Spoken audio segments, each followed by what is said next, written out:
Hi, I'm David Alexander Bullock, and you're watching Talk with Taj.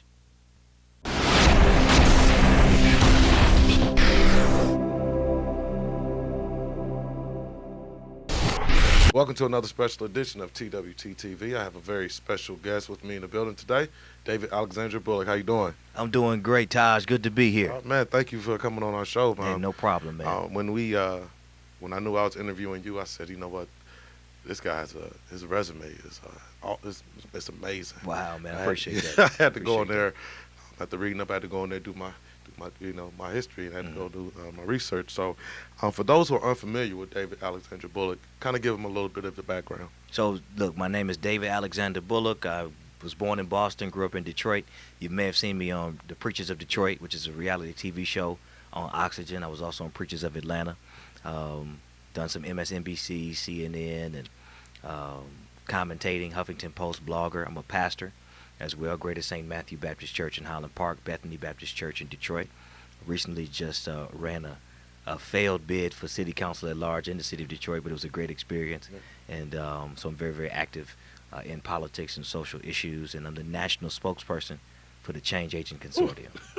Yeah. Is there anything else? Well, you know, I do sing and play and do poetry, that kind of thing. You know. How do you fit all this into your day? What's your daily routine like? Well, you know, it's 16-hour days. It's 14-hour days. It's no sleep till Brooklyn, Beastie Boys. You know, but when you're doing what you love and you love what you do and you do it well, and you're on a mission, you're driven.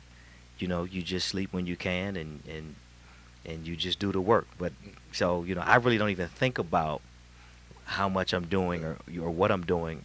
It's just got to do this, got to do this, got to do this. So with 16-hour days, what is your? Because I know a lot of people in entertainment, okay, or politicians, activists, and they move around a lot. Right. So it's kind of hard. What do you do for the diet and that workout to keep? Because a lot of even entertainers, they have health issues because they're moving around so much. So how do you keep that diet and that fitness? When do you fit all that into your business schedule? Well, I'm working on that. I mean, you got to have a discipline, but I'll be honest with you. You can do a lot in 30 minutes without any weights. I mean, so, you know, 200 push-ups every day, 100 sit-ups or ab exercises. Great. You do 50, 50, 50, 50 on the push-ups, you know, and, man, that's like 15 minutes. So in 15 minutes, I do that in the morning, I'm good. If I'm at a hotel or at somewhere where I can run, I'll run. If you know you can't run, swim, that kind of thing. As far as eating well, you know, it's really don't eat badly, right? So you know, no bread, no rice, limited sugar, drink water, and you know, take your vitamins. Yeah. You know, and hey, the good Lord do the rest. Yeah. But you know, you definitely have to watch what you eat, and try to get rest when you can. Now, what I do listen to my body though. So when I'm going really hard, and I need to take 24 hours or 48 hours and just shut it down, I will. Okay. Right? So, you know, because if you overheat or bust a gasket, you know, then you're sick. Yeah. And so definitely you have to listen to your body. With the experience on being on the Preachers of Detroit and Atlanta, correct? Yeah, right. Okay. I know that was a different experience, you know, being a pastor and then all the, you know, things that people, how they view pastors who are on TV. Right. So tell me a little bit about that experience and what you gained from all that. Well, let me say it was a great experience, and shout out to Holly Carter, shout out to Lemuel Plummer, the folks at Oxygen, Relevate Entertainment, the L Plummer Group, and he's doing, you know, Media Moguls and Snoop Dogg stuff. I mean, so Lemmy's doing well, Holly's doing well. That's Relevate Entertainment. Shout out to them for pushing the vision, for leaving L.A., for coming to Detroit. I think that was a bold step. It was a big step. People didn't know if it was going to work. Turned out that it did work. And then Detroit was different from L.A. L.A. was a little lighter, softer, faster, flashier. Detroit was a little grimier, gutter, slower, you know, but more significant socially.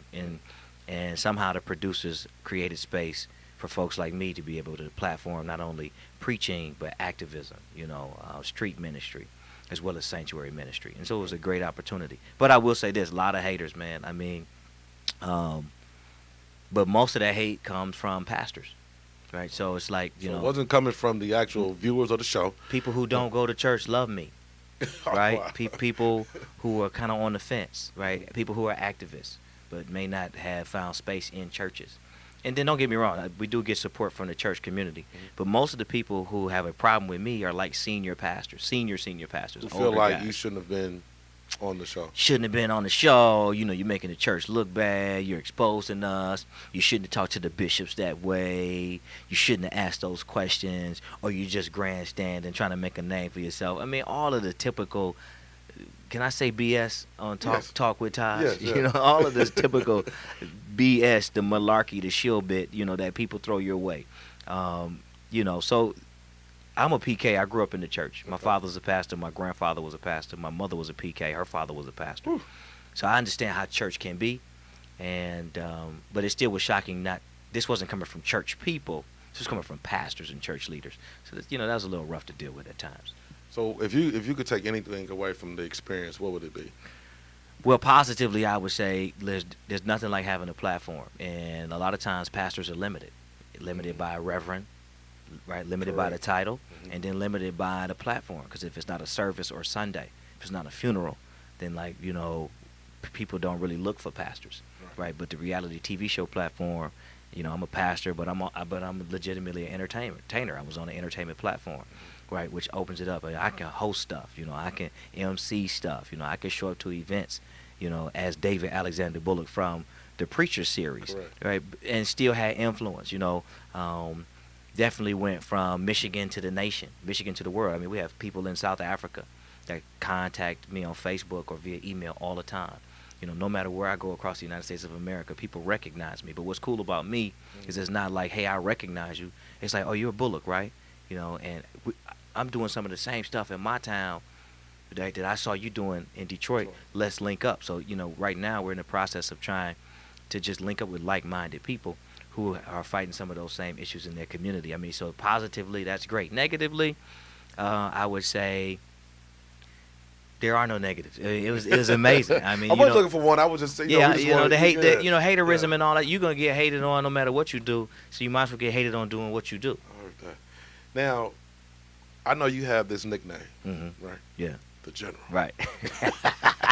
They was calling me the General this morning. I was on a panel discussion with let me shout out Pastor Liggins, Mount Olive Missionary Baptist Church. He was like, "We're gonna hear from the General," and I was like, "Yeah." So real quick, let me take a step back. Yeah. Would you do reality TV again, or you're done with reality TV? No, actually, I would do it again. I actually have a radio show on 9:10 a.m.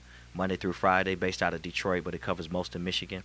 And we got a concept we're working on where people get to see me, right, doing the radio format. So it's like pastor, activist, and then like radio personality.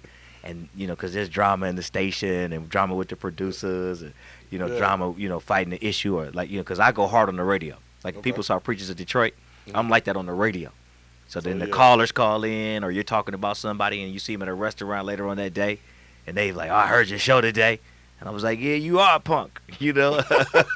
So we got a concept for following Bullock as a radio personality, and that's something I'm getting ready to shop, and you know, stay tuned, look for it.